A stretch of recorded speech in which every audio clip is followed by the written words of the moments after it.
Good evening. It is Sunday, October 27th, 2013. This is your Island Blader speaking. Here's what's happening. There's only one word to describe this Jet game this afternoon. Disgrace. It was completely disgraceful. And I'm not going to discredit the opponent, the Bengals, because they're a good football team. I mean, the Jets got the smack beaten out of them, butt whooping, whatever, by a very good football team. After, you could feel good as a Jet fan after, last week's crazy win over New England. You're thinking, all right, but honestly, by the bye week, which is in a couple of weeks, I expected 4-5. But then after the feel-good win over New England last week, you're like, oh, the Jets, if they could get this one, it would be great. Well, for many of us that were expecting a loss, well, we got it. And we just didn't expect a 49-9 butt whooping that they got today. And I mean, what good was there today? I mean, the quarterback stunk. I mean, everybody stunk from top to bottom. And what are your positives of the game? Nick Folk kicking 3 field goals for your only offense of the game? For your only points of the game, rather?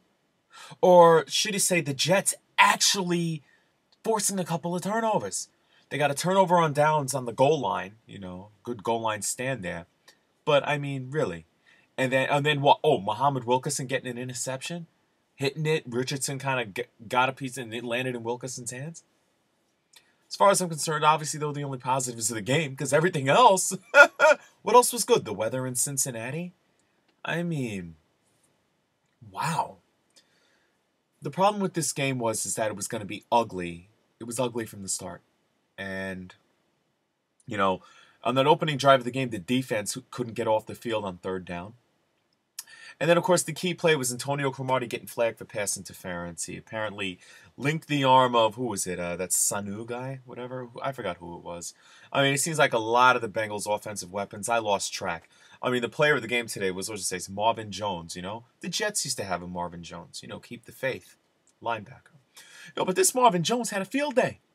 8 catches, 122 yards, and 4 touchdowns. So if you want to go out and say how Megatron, Calvin Johnson over in Detroit, had 329 receiving yards today, well, Marvin Jones got maybe 122, which is like, okay, which is usually a good day for most receivers, but 4 touchdowns. Talk about fantasy, insanity. I mean, let me say this also. I mean, Cincinnati, with their offensive power weapons, with all that they have there, I mean, they abused the Jets secondary. D. Milliner, even Cromartie with his hip, Darren Wells, you name it. They all got beat up today by Andy Dalton. And, especially D. Milliner, who, once again, was benched. He was benched by the second quarter because he looked awful.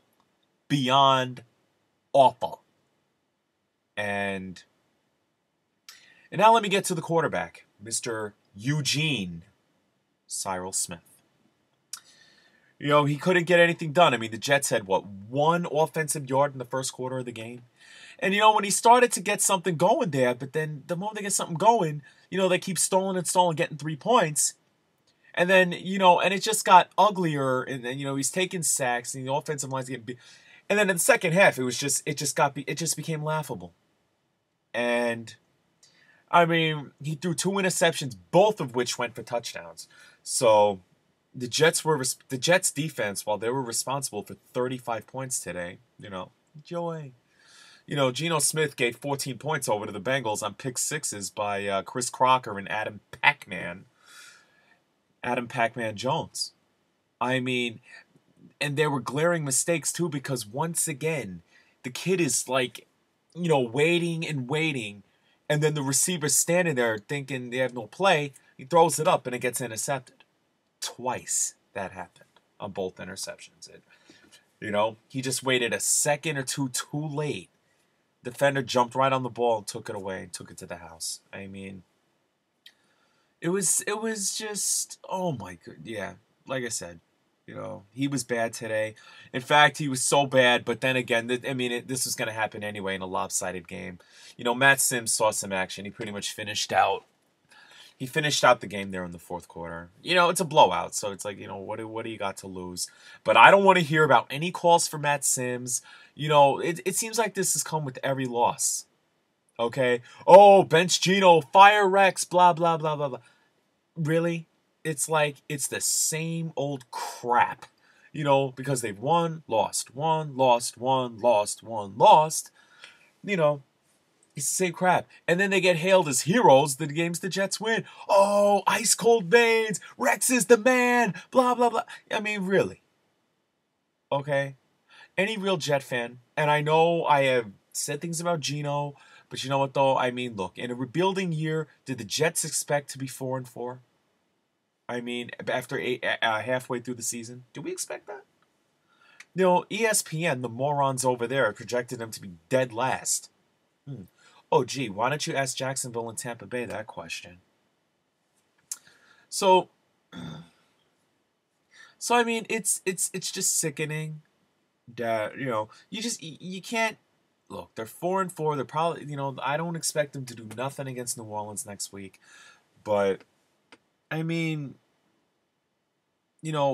like I said, Rex is doing an okay job. These players want to play for this guy. But, the calls, just because Sims played a game, they didn't really do much. It was garbage time anyway. But still, they just, Cincinnati had their way. And there's no taking that away. They beat the smack out of it. They destroyed the Jets today. We didn't expect it. We said, all right, if the Jets lose this game today, they'll lose a close game. They'll maybe lose by a touchdown and everything else. Instead, they end up losing by 40 points. Most lopsided victory in all of the NFL this year, mind you. So, look, I'm not going to raise my voice because, it's a humbling. What else is there to say? The Jets were overmatched, lost to a better team. It's frustrating how, 3 hours went to watching that. I'm sure many fans probably bailed by halftime. Anytime the Jets so much as even got something, got a rhythm, they fizzed out. And Cincinnati took advantage of the mistakes. After one namely is after the Jets cut it to within 21-6, you're like, all right, if they can get a stop here, they'll be down 2 possessions going to the second half. No. What happens on the ensuing kickoff after that field goal? Let's let Brandon Tate run 71 yards, across the field. Let's let him do that and perfectly set him up before halftime for a touchdown. Let's do that. Why not? That was a glaring mistake that pretty much, said game over. The interception to Crocker on the second play in the second half, just, it was whatever. I just sat there. Second half was just like, yeah, I just sat there. Just like, really. But, well. And there's really, like I said, there's really not much else to say about it. There really isn't. And I'm probably going to keep it that way, honestly. You move on. New Orleans next week. And with the secondary being the way it is, I'm not surprised if Drew Brees, another pass-happy quarterback, will have a field day with this secondary, a weakened secondary.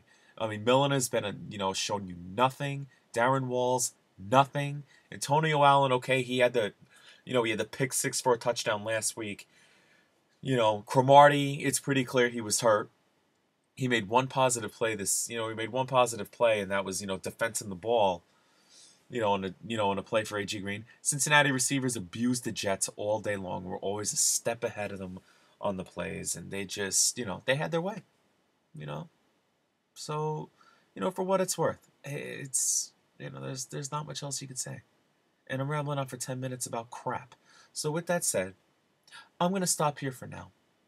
Okay? It's Sunday night. Oh, it's already 10:35. I got to go to bed soon anyway. Whatever.